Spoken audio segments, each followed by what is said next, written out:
Hello students, एक बार फिर मैं अपने YouTube चैनल मिली माइंड नवीन में आपका स्वागत करता हूं। और आपने पिछले वीडियो में अभी तक होमोफोन्स को पढ़ा और अब हम लोग इंटरमीडिएट का पढ़ने वाले हैं one word substitution. One word substitution का क्या मतलब होता है? वाक्यांश के लिए एक शब्द, आपसे कोई सेंटेंस पूछा जाएगा इंग्लिश में और उसके लिए एक शब्द आपको लिखना पड़ेगा कि क्या कहते हैं उसको एक शब्द में। तो आइए without wasting any time let's start. Number 1, सबसे पहले आप देख लीजिए, हु नोज एवरीथिंग, जो सब कुछ जानता हो। जो सब कुछ जानता हो उसके लिए क्या आएगा एक शब्द? ओमनीसाइंट। ओमनीसाइंट, SCIENT, इसको बोलते हैं हिंदी में सर्वज्ञ। मैंने आपकी सुविधा के लिए इसकी हिंदी भी लिख दिया है जिससे आपको कहीं ढूंढना ना पड़े। नेक्स्ट बढ़ते हैं आगे। हु कैन डू एवरीथिंग, जो हर चीज को कर सकता हो, जिसमें इतनी ताकत हो, या कह सकते हैं हु इज ऑल पावरफुल भी आ सकता है अदर वर्ड में, तो इसको हम लोग कहेंगे ओमनीपोटेंट। ओमनीपोटेंट मतलब सर्वशक्तिमान। ये ओमनी शब्द कॉमन होता है, ओमनी का मतलब ऑल होता है, रूट वर्ड है।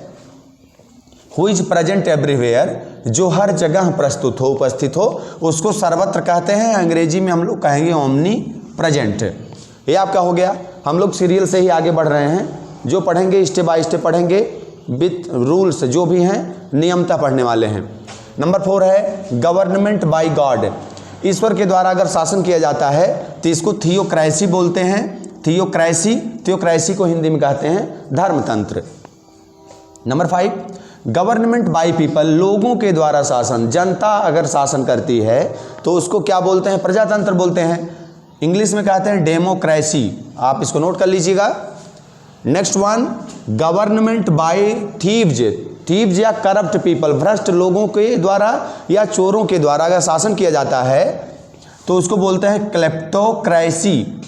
KLEPTOCRACY, इसको बोलते हैं ना भ्रष्टाचारी तंत्र। Next government by one man, एक आदमी का शासन अगर हो तो उसको एक तंत्र बोलते हैं, इंग्लिश के लिए ऑटोक्रेसी।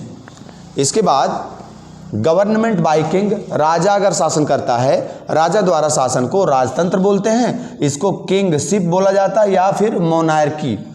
ठीक है, आगे बढ़ते हैं बेटा। Number 9 government by officers.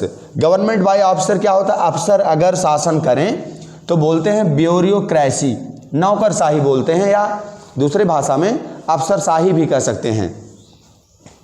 Government by wealthy people, wealthy क्या होता है? धनवान लोग, जो अमीर लोग होते हैं। अगर अमीर लोग शासन करते हैं तो क्या कहते हैं? उनको धनिक तंत्र बोलते हैं, प्लूटोक्रेसी बोला जाता है।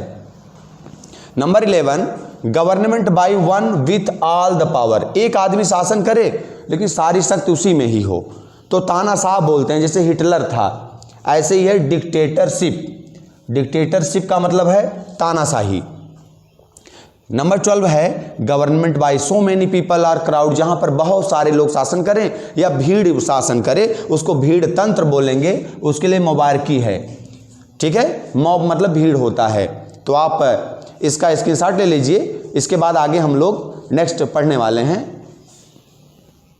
चलिए आगे बढ़ते हैं। आप लोग देखिए, इसमें नंबर 13 की तरफ आ गए हम लोग।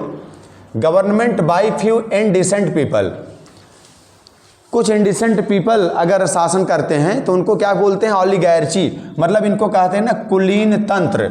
हिंदी लिखी गई है आप लोग सुविधा के लिए, आप लोग उसको ध्यान से पढ़िए और आपको मैं आशा करता हूं कि आप लोग पढ़ोगे भी और आपको सब कुछ समझ में आ जाएगा। मीन्स इंटर के पेपर में इससे बाहर आपको नहीं पूछा जाने वाला है, यूपी बोर्ड के बच्चों के लिए विशेष रूप से।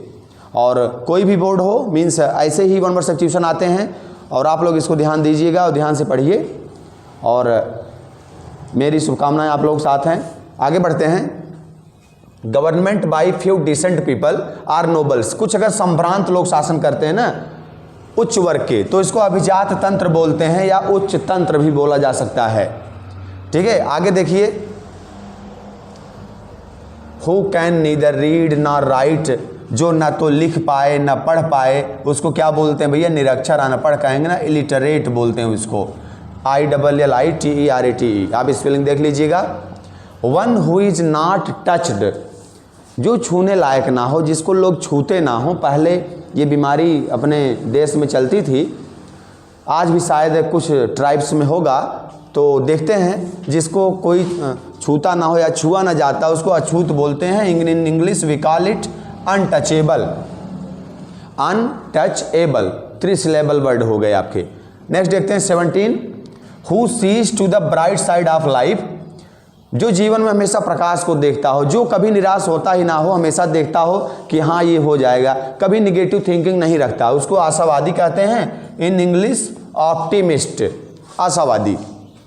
Number 18, who seize the dark side of life, जो हमेशा निराश रहता है, निराशा के बारे में सोचता है, निराशावादी, उसको बोलते हैं pessimist. Next one, who does not believe in God, जो भगवान में विश्वास ना करता हो, तो आप लोग उसको नास्तिक बोलते हो। ATHIEST, एथीस्ट मतलब होता है नास्तिक। इसके बाद हु बिलीव्स इन गॉड, जो भगवान में विश्वास करता हो, सीधी सी बात है वो आस्तिक होगा। और THIEST वो इंग्लिश में हम लोग कहते हैं एक शब्द में। Number 21, that can be seen through, जिसके आर पार देखा जा सके, उसको पारदर्शी बोलते हैं। In English we call it transparent. कई बार बोर्ड एग्जाम में पूछा भी गया है, आप लोग इसको पढ़ लीजिएगा पूरा, वैसे सारे इंपॉर्टेंट ही आपको बताए जा रहे हैं। Number 22, that can not be seen through, जिसके आर पार न देखा जा सके, अपारदर्शी। अंग्रेजी में क्या कहेंगे? Opaque, OPAQUE। Number 23, which is no longer in use, जो कि लंबे समय से चलन में ना हो, यूज में ना हो, आपके फैशन में ना हो, अप्रचलित है। अंग्रेजी में कहते हैं ऑब्सोलीट, OBSOLETE, मोस्ट इंपॉर्टेंट है, याद कर लीजिएगा। Number 24, who is not married, जिसने शादी न किया, बैचलर। बैचलर मीन्स होता है अविवाहित। Number 25, medicine for all diseases, सारे रोगों की जो दवा है उसको एक ही दवा से अगर बहुत सारे रोगों का या कई रोगों का इलाज किया जाए तो रामबाण औषध, उसको बोलते हैं पैनासिया, PANACEA, ये पैनासिया हो गया आपका। इसके बाद हुज हस्बैंड इज डेड, कोई महिला है उसका पति अगर मर गया उसको विधवा बोलते हैं, अंग्रेजी में कहते हैं विडो, WIDOW। आप ये आज जो है इस वीडियो में 26 आपको होमोफोन्स बताए गए हैं, सॉरी 1 वर्ड सब्स्टिट्यूशन बताए गए हैं, और आप जो है इसको नोट कर लीजिएगा। इसके बाद मिलते हैं नेक्स्ट वीडियो में, और आप लोग के लिए मेरी बहुत सारी दुआएं हैं, शुभकामनाएं हैं। आप लोग यूपी बोर्ड का एग्ज़ाम आपके पास में आ रहा है, आप लोग खूब पढ़िए, मेहनत करिए और परीक्षा में अपना, अपने माता पिता का, अपने ज़िले का नाम रोशन करिए। Thanks for watching my video.